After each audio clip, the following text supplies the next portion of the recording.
지금 양천구에 갑을 다 해서 네. 지금 현직 국회의원들이 다 새누리당이었기 그렇죠, 때문에도 뭐 워낙 야당에게는 어려운 지역인 건 사실입니다. 네, 그랬기 때문에 굉장히 어려운 선거를 치렀다고 보고요. 예전에 2010년에 이제 잠깐 이렇게 그 당시에 이제 민주당 출신의 구청장인 이재학 구청장이 당선은 됐지만 그 당시에는 또 이제 무소속 구청장을 하셨던 무소속이 있었기 때문에도 있었고요. 근데 이번에는 또 그렇지 않았기 때문에 정말 정면 승부를 해야 되는 1대1이었죠. 그렇죠, 그렇죠. 그래서 굉장히 어려운 선거였는데 아마도 양천 구민들은 좀 새로운 변화를 요구하고 계셨다라는 생각이 들어요. 그러니까 양천구의 행정공백이 좀 길었고, 그리고 잦은 선거 때문에 정치에 대한 어떤 염증도 좀 있었고, 선거에 대해서. 그래서 양천구가 보다 좀 안정적이고, 그리고 양천구에 좀 새로운 변화가 필요하다라는 생각을 하셨던 것 같고요. 그게 이제, 이게 국회의원도 아니고 구청장이기 때문에 지역에서 좀 제대로 좀 일할 수 있는, 살림을 좀 할 수 있는 그런 구청장으로서 여성을 선택한 게 아닌가라는 생각을 하고 있습니다. 네, 맞습니다. 저도 그냥 공천을 준 게 아니라 경선을 했거든요. 강남, 서초, 송파, 거기에는 이제 새누리당이 경선 없이 그냥 바로 단수 공천으로 했던 것이었고요. 아무래도 야당이기 때문에 이제 당선 가능성을 좀 많이 봤던 것 같고요. 저도 이제 그런 차원에서 사실 단수 공천으로 전략 공천을 할 거냐 말 거냐를 가지고 끝까지 논의를 하다가 결국 경선을 하게 됐던 거였고, 경선을 통해서 본선거까지 치렀던 것이, 그러니까 어찌 보면 이제 그랬던 과정이 당원들을 좀 단합시켜서 본선거를 치를 수 있게 만든 요인이기도 했었다라는 생각을 하고 있습니다.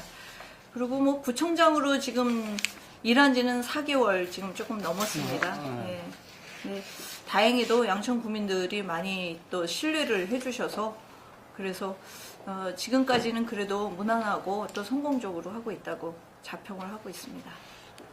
우리 양천구도 좀 그런 새로운 변화의 대열에 사실 민선 오기 때 다 하지 못했어요. 잠시 좀 변화를 가져오려다가 중단이 됐었기 때문에 저는 그것을 지금 해야 된다고 생각을 합니다. 민선 6기에도 그래서 소통하고 주민과 더 많이 좀 소통해야 될 과제도 있고요. 또 주민들이 공감을 해야 또 참여도 할 수 있지 않을까라는 생각을 합니다. 그래서 다양하게 주민들하고 소통할 수 있는 창구를 제가 좀 많이 열어두려고 하고 있고, 그리고 또 주민들의 참여를 적극적으로 좀 독려시키고 또 함께 하려고 여러 가지 제도나 정책들을 지금 만들고 있습니다.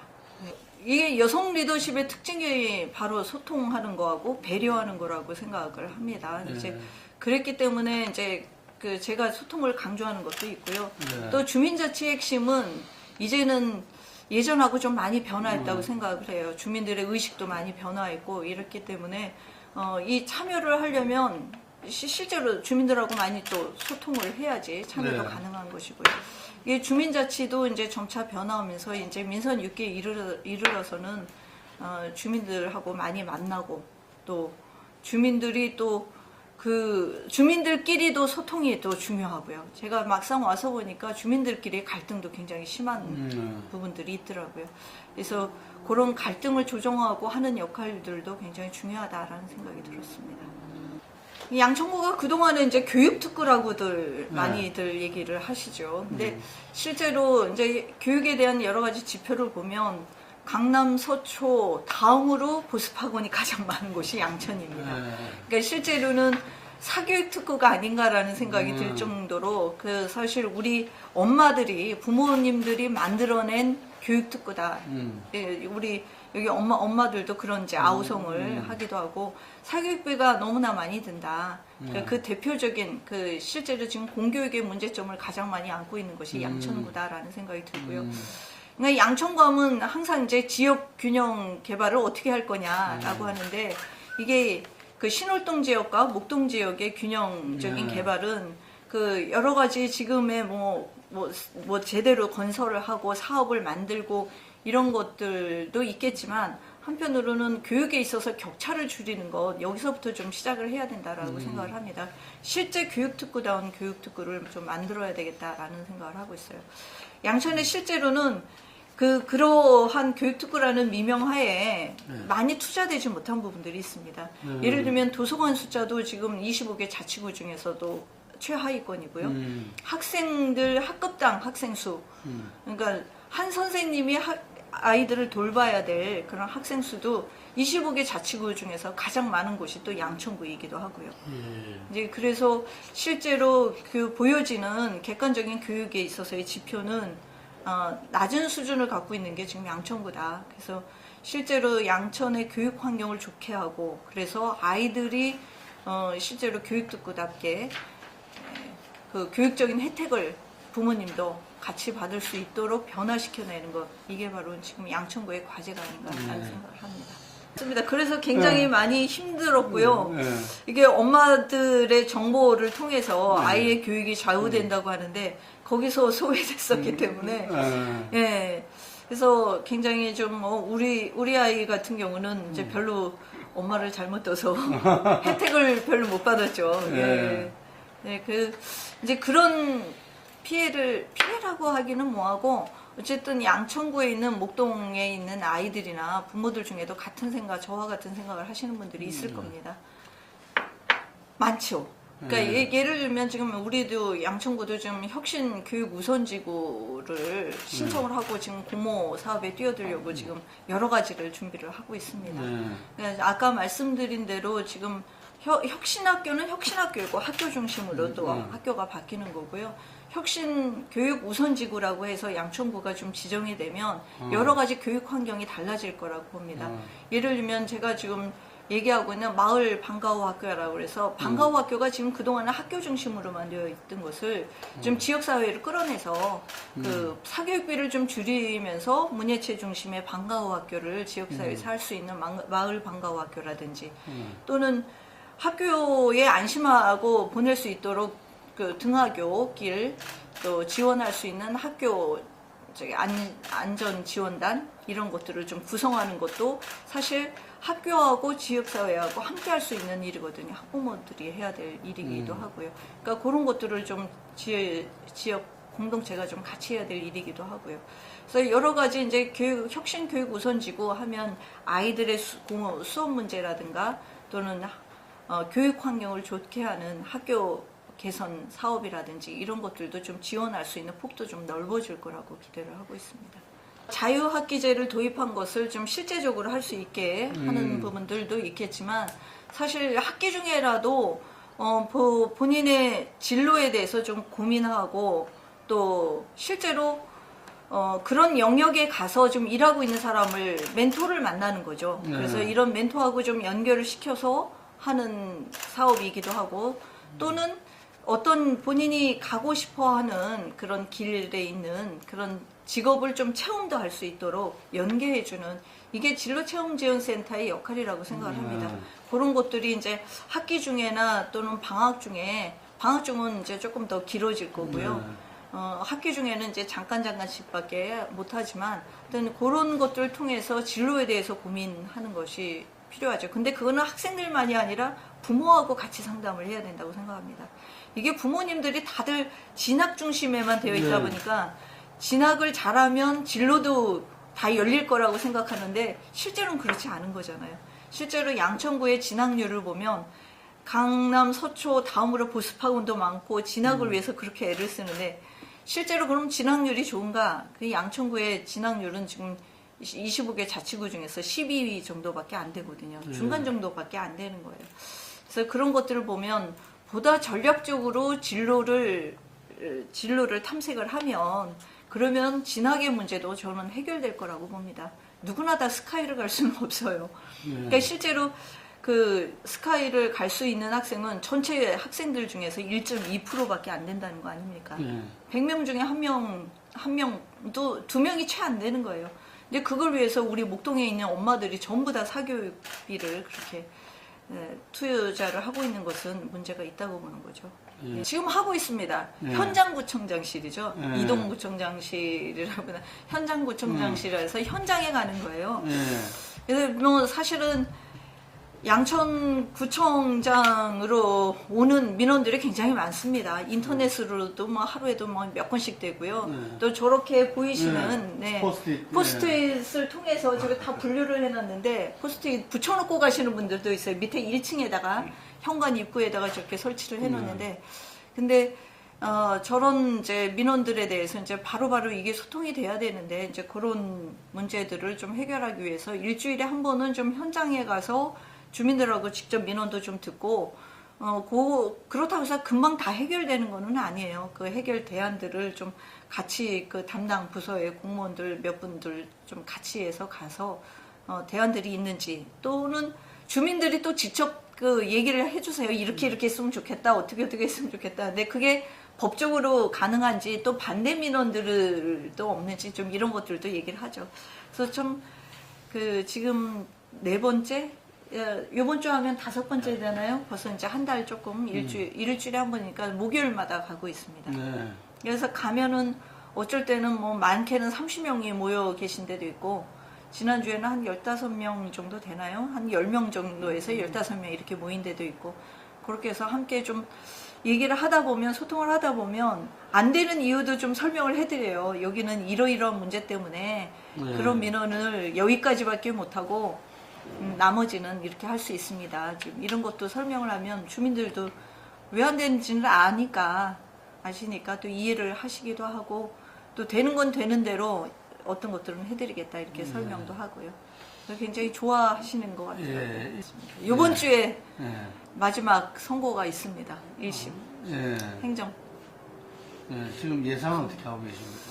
아직은 잘 모르겠습니다. 우리도 지금 구청 입장에서 대응을 한다고 제가 들어와서 변호사 한 분을 더 우리 구청에 자문 변호사를 더 선임을 해서 변호사 2분이 지금 대응을 했기 때문에 여러 가지 근거나 우리가 할 수 있는 모든 자료들을 다 드리고 우리 주민들하고 함께 대응하고 있는데 좀 긍정적으로 우리 행복주택이 이 안전 문제 때문이라도 유수지 위에서는 건립되면 안 된다라는 것을 중앙정부가 좀 알았으면 좋겠다라는 생각을 님비 현상하고 다르다 이런. 님비 현상하고는 조금 또 다른 문제죠. 예. 그 다른 데도 아니고 글쎄요, 이 목동이라는 상징성 때문에 그렇게 하지 않았나라는 생각이 드는데 정말 실제로 현장을 와서 보고 검토했다 그러면 아마 행복주택을 목동 유수지 위에다가는 안 했을 거라고 생각합니다. 그 목동 유수지 위에는 밑에는 물이 흐르고 있는 곳이에요. 그리고 뻘밭이 있고요. 근데 그 위에다가 지금 건물을 지어놓고 그러고서는 그 안전을 담보할 수 있을까? 저는 그 부분은 넌센스라고 봅니다. 아니 그 중앙부처에서 거기에 대한 체크는 다 됐을 거 아닙니까? 아마 미처 체크는 안 됐고 만약에 안전 문제는 이게 결정이 되면 그때 안전 진단도 제대로 해서 하겠다라는 그 계획을 갖고 있는 것 같더라고요. 근데 아직 안전 진단은 안 했다는 거죠? 구체적으로는 저는 안 한 걸로 중앙부처에서? 들고요. 예, 안 한 거고요. 그리고 만약에 그것도 있다고 하면은 그 뭐 안전 진단을 해서 안전 문제는 상관없이 하겠다, 건축을 하겠다라고 하는데 그 많은 공법이 나와 있다고 얘기를 하더라고요. 근데 그 많은 공법을 현대적인 기법을 또 이용해서 하면 실제로 국토교통부에 있는 의원들 얘기를 들어보니까 실제 공사비 보통 일반 공사비보다는 3배가 더 들어가는 공사라는 거예요. 그렇게 왜 비싼 공사비를 물면서 행복주택을 여기다 지어야 되는 이유가 있는지 저는 그거는 좀 중앙정부가 좀 잘못 생각하고 있는 거 아닌가 생각합니다. 이 당은 다르더라도 국회의원 생각들도 같을 거 아닙니까? 네, 그렇습니다. 네. 그래서 지금 유일하게 민관정이 한 목소리를 내고 있는 게 행복주택 문제인 것 같습니다. 그래서 이 지역에 있는 그 국회의원도 새누리당 국회의원인데도 불구하고 적극적으로 반대하고 지금 뛰어다니고 있습니다. 지금 다 극복된 건 아니죠. 지금 그 2010년에 큰 그 비 피해 때문에 이제 그래서 서울시하고 국비사업으로 해가지고 1,450억인가요? 굉장히 큰 비용을 들여서 지금 공사를 하고 있는 게 대심도 터널 공사예요. 그러니까는 비가 일시에 아무리 비가 많이 와도 일시에 통과를 할 수 있는 그런 이제 대심도 터널 공사를 지금 하고 있는 중인데 아직은 지금 완공이 안 됐죠. 이제 한 10%도 안 됐으니까요. 공사가 10%도 안 돼 있고 일단은 이제 성과는 국비와 시비를 들여서 그런 대심도 그 엄청난 예산을 들여서 대심도 터널 공사에 착수하고 지금 공사를 하고 있다는 게 큰 의미가 있고요. 그게 이제 빗물 저류 배수 시설이라고 그래서 빗물 저류 배수 시설도 지금 그 공사하고 같이 해서 지금 진행하고 있는 상황입니다. 그래서 그 공사가 끝나면 아마도 양천구에는 이제 뭐 비가 아무리 많이 와도 이제 큰 피해는 없을 거라고 생각이 들고요. 다만 이제 그때까지가 문제죠. 그때까지 이제 하수도 뭐 준설 공사라든지 이런 것들을 통해서 비로 인한 피해를 최소화시켜낼 수 있도록 지금 다각적으로 좀 준비는 하고 있습니다. 이번에 조직 개편을 했습니다. 구청에 있는 이제 전반적인 이제 조직 개편의 핵심은 이제 복지하고 안전이었습니다. 예, 그 중에 이제 안전 얘기를 하시니까 보통 안전하면 저기 그 안전 치수카라고 그래서 그 우리 양천구가 워낙 이제 비 피해가 많다고 하셔서 그래서 안전하면은 이제 비 피해만 생각을 하는데 이제는 비 피해만이 아니라 화재 또 그리고 지난번에 그 환풍구 때문에 또 그런 사고도 있었고요. 그래서 이 안전의 문제가 곳곳에 있다는 생각이 들고요. 그래서 이 비 피해만 가지고 안전치수과라는 말로 또 우리 저기 건설교통국에만 있어서는 안 되겠다. 그리고 안전 문제를 평상시에 예방하는 게 좀 필요하고요. 어떤 위급한 상황이 닥쳤을 때 전 주민들이 함께 움직이고 할 수 있도록 그 안전치수과를 주요 부서로 좀 옮겼습니다. 그래서 주무팀으로 좀 옮겨서 주무부서로 옮겨서 안전행정국으로 바꾸고요. 또 그리고 안전재난팀을 새로 신설을 했죠. 근데 지금 저쪽에 있죠? 안전재난팀이라고 그래서 지금 바로 두 번째 이제 주무부서로. 그래서 전 동 18개 동이 어떤 한 곳에 문제만 있어도 18개 동이 또는 전 부서에 이걸 연락이 가고 바로 대응할 수 있도록 그렇게.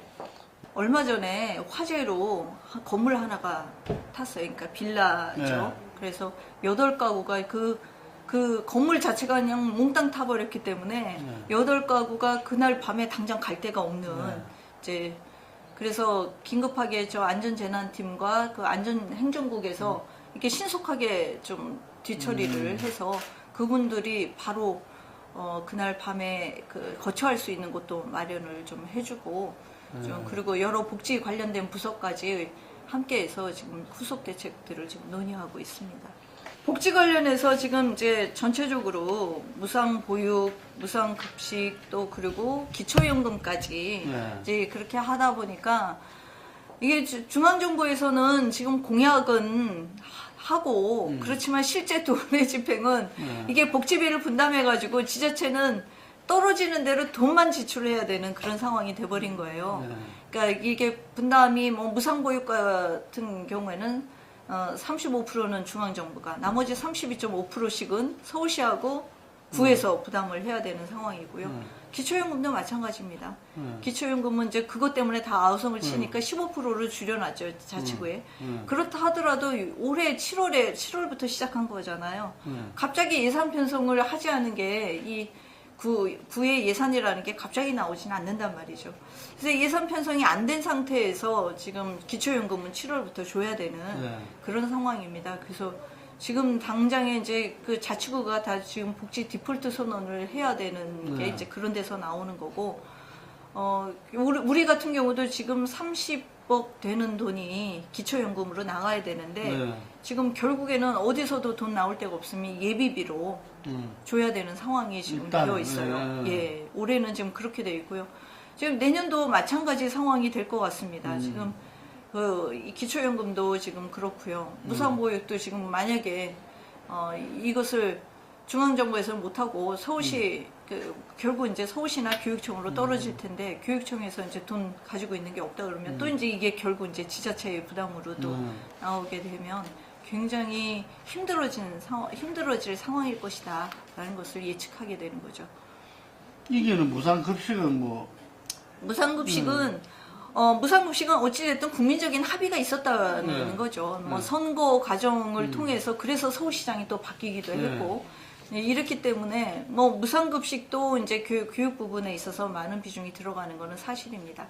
야, 하지만 뭐 그 무상급식을 또 빌미로 해서 이런 지금 이제 무상보육 또 기초연금까지 다 해서 이건 내 책임이 아니니까 못 주겠다 이제 이렇게 하는 것은 그 온당치 못한 거 아닌가라는 생각이 들고요. 과감하게 사실은 세수를 늘릴 수 있도록 세금을 올릴 수밖에 없는 상황일 거다. 지금 시대의 흐름은 제가 뭐 정치인 지자체에서 이게 정치인이긴 정치인이지만 아니 이런 문제를 바꿔야죠. 어찌됐든 이 부분에 대해서는 무상급식이든 무상보육이든 그 기초연금 문제도 그렇고 국가가 책임져야 될 부분들이 이게 시대적인 흐름이다라고 봅니다. 이제 그렇다고 하면 이게 세금이 늘어나야 또 그만큼 할 수 있는 거 아니겠어요? 세금을 늘릴 수밖에 없을 것이다라고 생각합니다. 근데 그 세금을 어디서부터 국민적인 합의를 끌어내면서 설득하면서 세금을 올릴 것인가 이제 이 문제가 되겠죠. 그건 이제 국회에서 또 정부와 함께 해결을 해야 될 부분인데 이제 그런 데서 서로 논쟁이 있는 거잖아요. 법인세를 먼저 올릴 거냐, 이게 무슨 지방세나 뭐 담배세 이런 것들을 올릴 거냐, 뭐 이런 얘기를 하고 있는 걸로 알고 있고요. 어차피 그 유럽에 지금 사회복지가 잘 돼 있는데도 그만큼 이제 세금을 또 많이 걷어들이는 거고요. 그거는 이제 정부나 또는 그 사회적인 신뢰를 바탕으로 해서 또 되는 것이기 때문에 그런 설득이 사회적으로 좀 합의가 돼야 세금을 올릴 수 있는 문제라고 생각합니다. 우리는 네. 오히려 조세 부담률이 MB 정권 때 낮아졌으니까 네. 22% 19% 그러니까요. 낮아져 버렸고 네. 그런 상황에서 그래서, 네. 자꾸 이제 이런 그 복지에 대한 요구는 높아지는데 복지에 대한 요구 높아지는 거는 저는 국민들이 당연할 수밖에 없다고 생각하고요. 그게 이제 시대적인 흐름이라고 하면 국민들이 세금도 부담해야 된다. 그럼 기꺼이 내가 어떤 세금을 낼 것인가라는 것들도 우리 정치인들이 설득해야 돼요. 예, 지금 다행히도 양천구의 두 국회의원이 새누리당 의원이긴 하지만 합리적이죠. 합리적이에요. 네, 그래서 참 다행이라고 생각을 합니다. 일단 공개적으로도 그분들이 말씀하세요. 이제 뭐 다른 당에 이제 지역위원장 계시지만 지역의 주민들을 위해서 하는 일에 당을 끼워서 얘기하는 건 그건 잘못됐다 스스로 또 말씀하시면서 당하고 초월해서 주민들을 위해서는 한 목소리를 내야 된다라고 얘기를 해주시는 분들이어서 좀 다행이라고 생각을 합니다. 이제 물론 이제 몇 가지 이제 사안들에 있어서는 이제 정책적인 차이나 이런 것들은 좀 그 묘한 긴장감들은 좀 있을 수는 있겠죠. 그렇지만 전체적으로 주민들을 위해서 하는 일이라고 하면 기꺼이 먼저 나서서 해주시고 그래서 저는 그 부분은 참 다행이라고 생각을 합니다. 지금 구의회가 그게 좀 걱정스럽긴 합니다. 지금 이제 시작인데 구의회도 지금 9대9로 숫자가 같아요. 똑같아요. 양천구가. 예. 그래가지고 제가 의장님은 그럼 어느 당에서 하고 있어요? 의장님은 지금 그 가장 25개 자치구 중에서 양천구가 그래서 가장 늦게 구의회가 구성이 됐습니다. 예. 9월에 구성이 돼서 9월 초에 그것도 이제 추석 전에 그냥 그 몰아붙이다시피 해서 이제 주민들로부터 하도 이제 원성을 얻고 하니까 이제 겨우 9월 초에 구성이 됐는데 앞으로도 이제 잘 합의를 해서 구의 의장님은 지금 이제 새정치민주연합 쪽 저하고 같은 당의 이제 의장님이셔서 협조를 좀 잘 받을 수 있지 않을까 기대를 하지만 그럼에도 불구하고 어쨌든 9명이기 때문에 각자의 목소리는 또 다 있는 것이니까요. 네. 그동안에 그랬기 때문에 타운홀 미팅이라고 해서 타운홀 미팅이 5차례 정도 했나요? 6차례 했나요? 그 정도 했던 것 같아요. 직급별로. 공무원들하고. 예. 타운홀 미팅이라고 해서 6급 팀장님들하고도 했고 또 아래 직급에 8급, 9급 하고 해서 6번을 했습니다.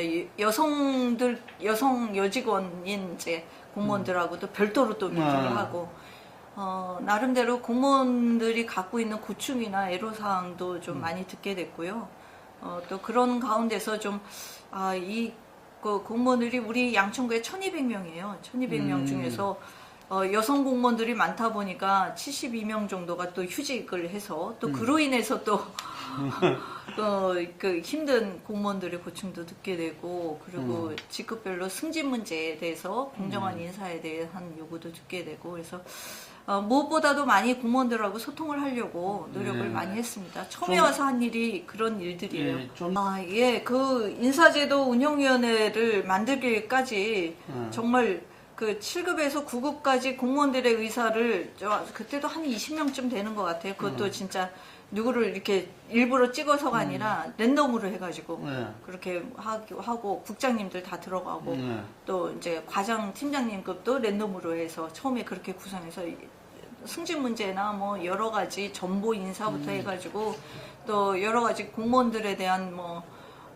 그 선호부서 또 기피부서들이 있더라고요. 네. 네, 그런 것까지 다 의견 듣고 설문조사까지 다 했습니다. 네. 예, 공무원들 전체로 다 설문조사를 돌려서 선호부서가 어딘지, 기피부서가 어딘지, 그것도 또 주관적일 수 있잖아요. 네. 그래서 정보 인사를 할 때 또는 근무 평정을 매기고 그럴 때 이제 그 도움을 받을 수 있도록 그 공무원들로부터 정말 누구보다도 저는 전혀 이제 관여를 안 했고 그렇게 해서 그 인사제도 개선위원회에서 여러 가지 합리적인 방안들을 합의해서 도출한 것이기 때문에 그게 이번에 이제 금평에 반영이 되고 승진 인사에 반영이 될 거라고 그렇게 보고 있습니다. 반 정도 가까이 될 거예요. 근데 이제 아무래도 이제 8급, 9급 해가지고 아래 직급이 아직은 이제 여성 공무원들이 많고요. 뭐 아시다시피 지금 9급 공무원 채용률 보시면은 그러니까요. 남자보다 여자가 더 네, 많기 네. 때문에 그게 계속되다 보니까 여성 공무원들이 지금 많아지긴 했는데 이제 4급, 5급 이렇게 고위직 공무원들이 적은 숫자죠. 그래서 이제 제가 공약처럼 우리 공무원들한테 약속한 게 우리 네. 남성 공무원들은 불만이 많을 텐데 제 임기 내에 20%까지 지금 10%거든요. 여성 고위직 공무원의 비율이. 그래서 10%를 20%까지 2배로 늘리겠다.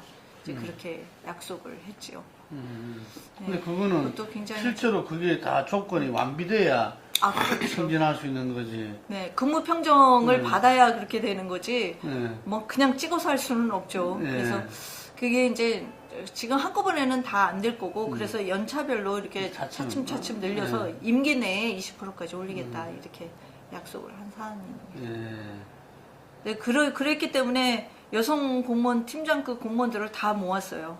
다 모으니까 한 70 여성 그 팀장급 공무원들도 72명인가 70 몇 명 그렇게 되더라고요. 70명이 넘어요. 그래서 그분들한테 근무 평정을 좀 제대로 받고 일하려면 정말 남자들이 줄만한 사람을 줬다. 그리고 저 갈만한 사람을 승진시켰다라는 얘기를 들을 수 있도록 뭐 일에서 있어서만큼은 좀 잘해줬으면 좋겠다 이런 당부도 했죠. 예.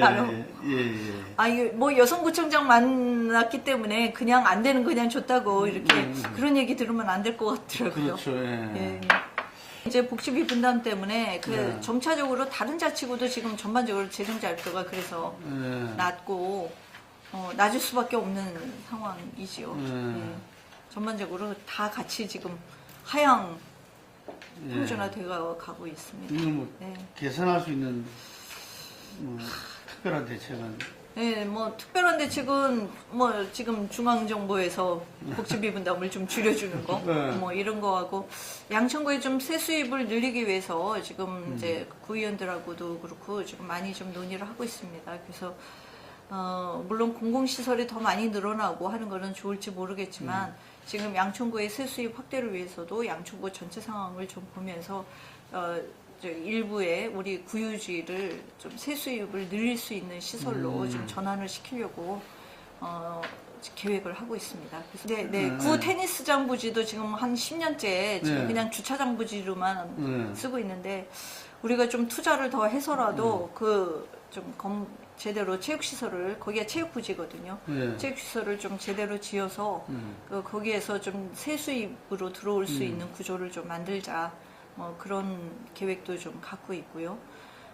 좀 정말 핵심 노른자의 땅입니다. 이제 홈플러스가 있는 그쪽에 있는 땅도 지금 용역을 주어서 계획을 좀 하고 수립하고 있는데 거기에도 좀 지금 일부에서는 거기다 좀 공공시설을 더 지으면 좋겠다라고 얘기를 하지만, 물론 주민들의 요구는 있지만 지금 이 정도의 지금 세 수입을 가지고는 더 이상 양천구라고 하는 이 큰 그 주민들의 요구를 다 감당하기가 어렵기 때문에 거기에는 좀 세 수입을 확대할 수 있는 거를 좀 고민 중에 있습니다.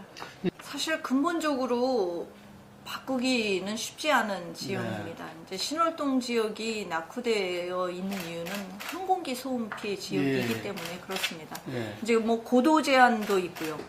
이제 항공기가 지나가는 길이기 때문에 어떤 건물도 더 높이 지을 수 없는 이제 법적인 한계들도 있고, 그러니까 항공기 소음 피해 때문에 사람들이 살기에는 참 불편한 지역입니다. 이제 그런 문제들 때문에 근본적으로 어떤 것을 통해서 개발을 통해서 갑자기 이제 삶의 질을 높일 수 있는 부분들이 쉽지가 않아요. 이제 그런 부분들 때문에 이제 그동안에 역대 구청장들도 고심을 했겠다라는 생각을 합니다.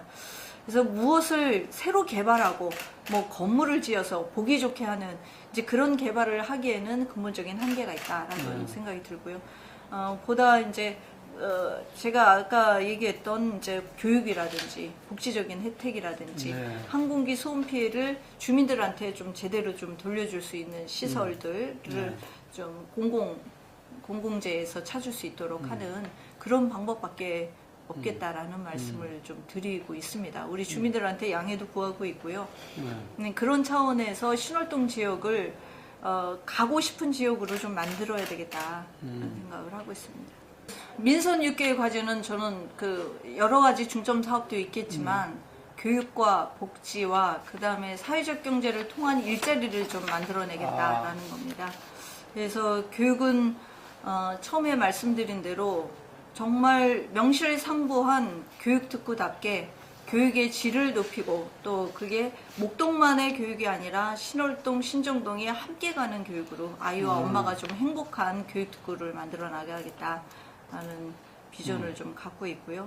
그래서 정말 이 양천구가 아이도 그렇고 엄마도 그렇고 좀 행복한 양천구.